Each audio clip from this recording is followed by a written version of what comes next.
মনে করি যে আওয়ামী লীগ 15 বছর যে ফ্যাসিজম করেছে, জুলাই যে ধরনের গণহত্যা সংঘটিত হয়েছে, তারপরে আওয়ামী লীগের রাজনীতি করার আসলে অধিকার নাই। আওয়ামী লীগ নামে, আওয়ামী লীগ ব্যানারে আসলে রাজনীতি করার সুযোগ বাংলাদেশে থাকা উচিত না।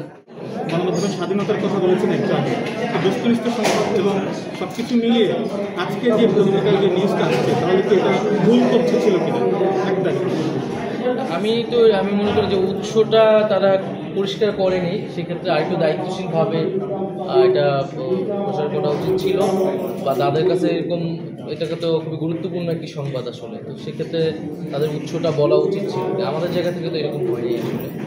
এখন সেক্ষেত্রে আমরা আরও বলবো যে এই ধরনের সংবাদ প্রচারের ক্ষেত্রে অবশ্যই আরেকটু দায়িত্বশীল মাননীয় উপদেষ্টা, আপনি বিবিসিকে একটা ইন্টারভিউ দিয়েছেন যেখানে বলেছেন যে আপনারা একটা ইন্ডেমনিটি দিবেন যারা আওয়ামী লীগ বা তৃণমূল পর্যায়ে যারা আওয়ামী লীগের সমর্থন ছিল, কিন্তু দল হিসেবে নানা সময় এই ক্যাবিনেটের অনেক উপদেষ্টাই যেটা বলবার চেষ্টা করেছে যে ফ্যাসিস্টদের আর ফ্যাসিজমের কোনো সুযোগ নেই, বা আওয়ামী লীগের রাজনীতিতে ফিরে আসার সুযোগ নেই। তাহলে দল হিসেবে কেন নিষিদ্ধ করছেন না?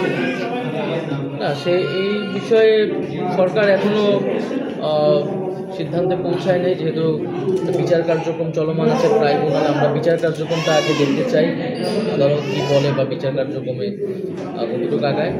আর রাজনৈতিক দলগুলোর সাথে আলোচনার বিষয় আছে, কারণ এটি সাথে এটি কেবল আইনগত সিদ্ধান্ত নয়, একটা রাজনৈতিক সিদ্ধান্ত। তবে ব্যক্তিগত জায়গা থেকে আমি বা ছাত্রদের পক্ষ থেকে ছাত্ররাও বলেছে যে আমরা মনে করি যে আওয়ামী লীগ 15 বছর যে ফ্যাসিজম করেছে, জুলাই যে ধরনের গণহত্যা সংঘটিত হয়েছে, তারপরে আওয়ামী লীগের রাজনীতি করার আসলে অধিকার নাই। আওয়ামী লীগ নামে, আওয়ামী লীগ ব্যানারে আসলে রাজনীতি করার সুযোগ বাংলাদেশে থাকা উচিত না বলে আমরা মনে করি। সেইটার আইনগত প্রক্রিয়া কী হবে, রাজনৈতিক প্রক্রিয়া কী হবে, সেটা হয়তো আমাদের আলোচনা করে বের করতে হবে।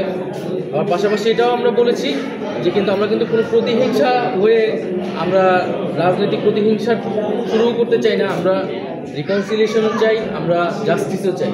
ফলে যারা সন্ত্রাসী কার্যক্রমের সাথে জড়িত ছিল না, যারা করাপশনের সাথে জড়িত ছিল না, এরকম যারা সমর্থক গোষ্ঠী আছে, নেতাকর্মী আছে, তারা সাধারণ ক্ষমা পেতে পারে। তাদেরকে সমাজে একটা রিকনসিলিয়েশনের ব্যবস্থা থাকতে হবে, নাহলে সমাজকে আমরা বিভাজিত অবস্থায় রাখতে পারি। প্রস্তুতিও আছে।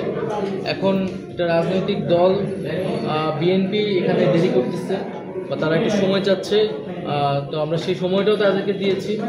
এখন দেখা যাক তাদের উত্তরটা কী আসে। কিন্তু আমি মনে করি যে এটা ছাত্রদের জায়গা থেকে এটা প্রথমে এককভাবেই ঘোষণার সিদ্ধান্ত ছিল। যখন রাজনৈতিক দলগুলো এটার অংশীদারিত্ব হতে চেয়েছে, তখন সরকার নিজে একটা উদ্যোগ নিয়েছে জাতীয় ঐক্য রক্ষার স্বার্থে। তো আমি মনে করি সেই ঐক্যের প্রতি শ্রদ্ধাশীল থেকে, গণঅভ্যুত্থানের প্রতি শ্রদ্ধাশীল থেকে আমাদের এই জুলাই প্রক্রিয়ার কাজ দ্রুত। তখন আমি বলেছিলাম এই কথার প্রেক্ষিতে যে নতুন রাজনৈতিক দল হোক বা অন্য কোনো রাজনৈতিক দল হলুক, আমরা সরকারে থাকা অবস্থায় সেটার সাথে সংশ্লিষ্ট হব না। এখন পর্যন্ত আমাদের এরকম কোনো সিদ্ধান্ত বা পরিকল্পনা আসলে